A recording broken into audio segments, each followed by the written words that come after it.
Hello everyone, Ellie here, and we're thrilled to say that this video is sponsored by Magic the Gathering Doctor Who, but more on that later.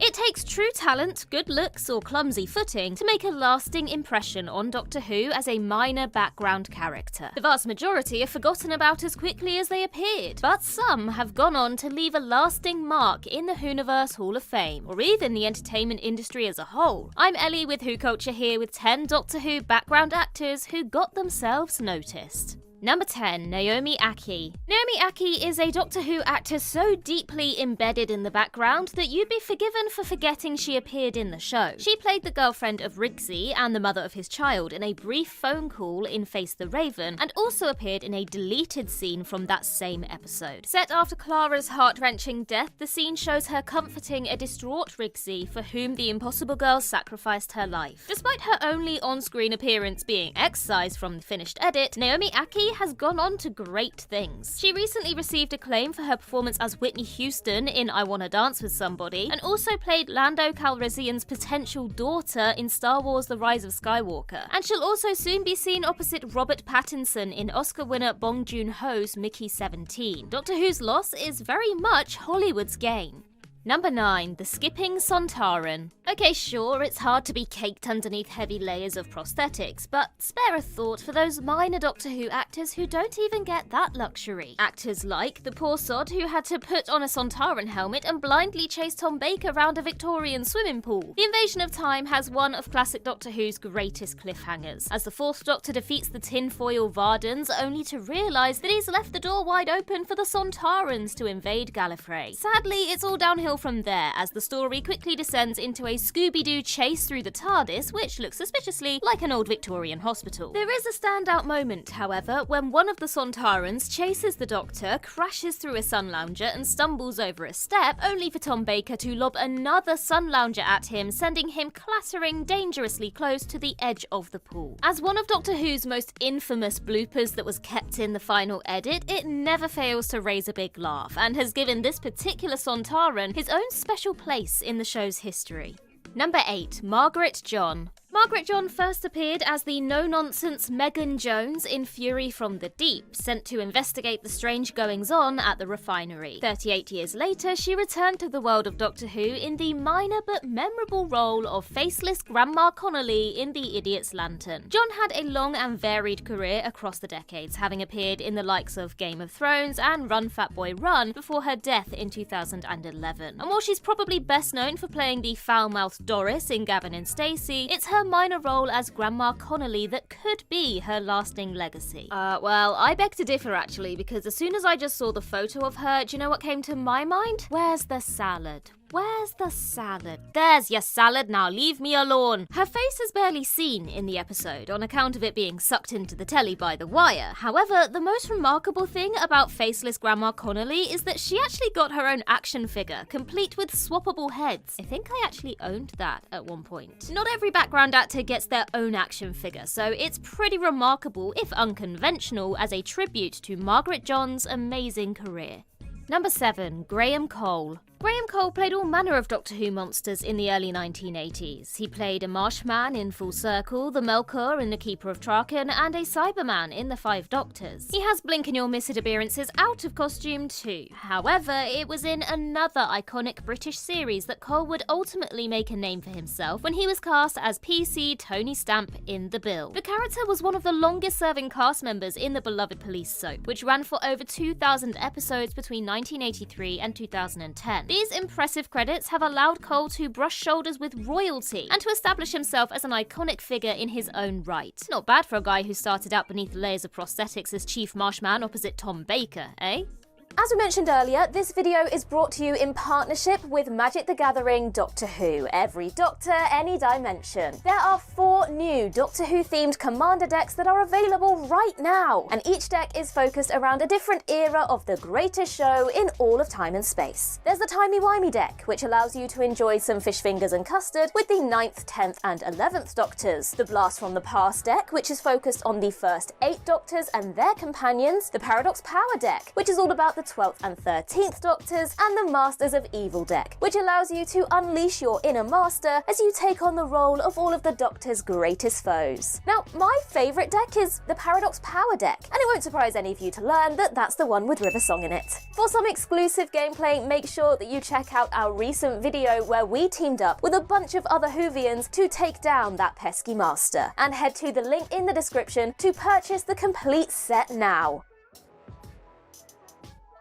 Number 6. Terry Walsh. Terry Walsh was Jon Pertwee and Tom Baker's stuntman for some of the more involved sequences in their Doctor Who eras. As well as blending into the background as a stunt performer and fighter ranger, Walsh also played a handful of usually ill-fated characters, like the tumbling Auton from Terror of the Autons. However, it's not these roles that got Terry Walsh noticed during his time on Doctor Who, nor was it the time he had to step in for Tom Baker when the star broke his collarbone on the Sontaran experiment. It was during the climactic fight scene of the Monster of Peladon Part 4, in which Walsh's full face and unconvincing Jon Pertwee wig can clearly be seen on camera. It's so glaringly obvious that director Lenny Mayne had to get Pertwee to record a couple of lines of dialogue to try and distract viewers. Unfortunately, in the current age of high-definition Blu-rays and giant TVs, those dubbed lines don't quite distract from the glaring error. Number 5. Alexander Deviant. It really says something that in a trailer featuring a giant Neil Patrick Harris, Donna Noble threatening to kick an unseen alien's ass, and Kate Stewart's giant Avengers Tower, that it was an unnamed unit soldier who was getting a portion of the fandom hot under the collar. Escorting the Doctor and Donna to a rooftop meeting with Kate Stewart, the handsome hero quickly attracted the attention of thirsty Doctor Who fans on social media, including our very own Mr. Sean Ferrick. Bless him. Thanks to a keen-eyed Twitter user, it's since been confirmed that the soldier is played by Ted Lasso's Alexander Deviant. He will be playing Colonel Ibrahim in the final 60th anniversary special, The Giggle. And while he likely won't be a background actor by the time the anniversary rolls around, Deviant's passing appearance in the trailer certainly made a good first impression. There'll be many people eagerly awaiting his first appearance as the Colonel, while also hoping he'll be joining the unconfirmed unit spin-off supposedly coming at some point in the future. He just has to survive an encounter with the Toymaker first. Fingers crossed. Eh, Sean? Number 4. John LaVine. From one unit soldier to another now, as Sergeant Benton, John LaVine played a key role in Doctor Who's unit family during the 1970s. However, LaVine had been appearing in Doctor Who for several years before his big break. He'd previously played a Cyberman in The Moonbase and a Yeti in The Web of Fear when he was starting out as an actor. And he also appeared in the classic BBC police procedural Z-Cars. And it was there where he met legendary Doctor Who director Douglas Camfield, who was taken with LaVine's lack of professional training and slight innocence. It was Camfield who then suggested that LaVine play Corporal Benton in the serial The Invasion when the original actor was fired for poor timekeeping. As LaVine was already signed on to play an extra in this serial, he happily agreed to the bigger role, and alongside Nicholas Courtney's Brigadier, formed the earliest iteration of Unit. And when Camfield returned to direct Inferno, he further established LaVine's Benton as part of the Pertwee era's Unit family. This is very much a clear case of it's not what you know, it's who you know. Number 3. Johnny Lee Miller. The cast of the 5th Doctor classic Kinder is stacked, but the most famous actor in the entire cast is one of the background artists, a very young Johnny Lee Miller, who played the uncredited role of fruit-bearing child in this serial. That fruit-bearing child would grow up to play Sick Boy in both Trainspotting movies, the other modern-day Sherlock Holmes in Elementary, and weirdly a Hollywood handsome version of former Prime Minister John Major in The Crown Season 5. What's strange about Johnny Lee Miller's one and only contribution to Doctor Who is that it's just that. A quick rifle through the various wild rumours about potential Doctor actors, from Chris Marshall to Denzel Washington, reveals that Johnny Lee Miller has never been linked to the role at any point in his career, and given that he's now played Sherlock Holmes, he probably doesn't want to play another eccentric British genius in a long-running TV show, so missed your chance there, Doctor Who.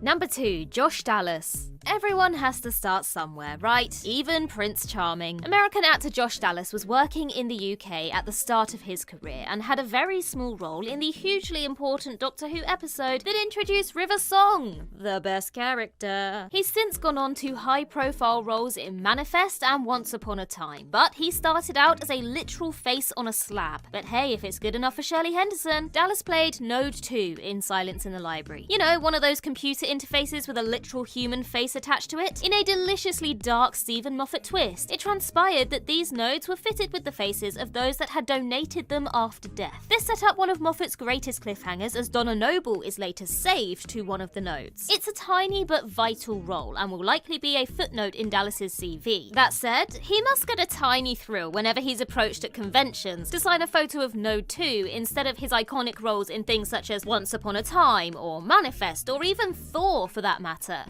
Number 1. Kenneth Williams. Right at the start of An Unearthly Child, a young boy interrupts his two chattering classmates with a Kenneth Williams style "ooh yes." It's a moment that always guarantees a chuckle from Doctor Who fans, despite how many times they might have seen the episode. So much so that the wonderfully funny and forensic Toby Haydock set out to identify this minor actor and relate their life story on his Too Much Information podcast. Played by actor Richard Wilson, this TV schoolboy would later get a small speaking role in the movie To Sir With Love, and to differentiate himself from his empty child and one foot in the grave namesake, Richard Wilson, he changed his name to Richard Alexander, but later quit professional acting for a career in hospitality. In the Coal Hill School set spin-off Class, a young boy called Kevin was memorialised as K. Williams on the extensive list of dead pupils and teachers, including D. Pink and C. Oswald. A coincidence, but a pleasing one nonetheless. More interesting still, future second Doctor companion Fraser Hines was under consideration for a background role in the Coal Hill scenes during Doctor Who's pilot episode. Again, what a small world or universe. Whoniverse. And that's everything for this list, but for more before they were famous Doctor Who roles, why not check out 10 future stars who appeared in Doctor Who. In the meantime, I've been Ellie with Who Culture, and in the words of Riversong herself, goodbye, sweeties.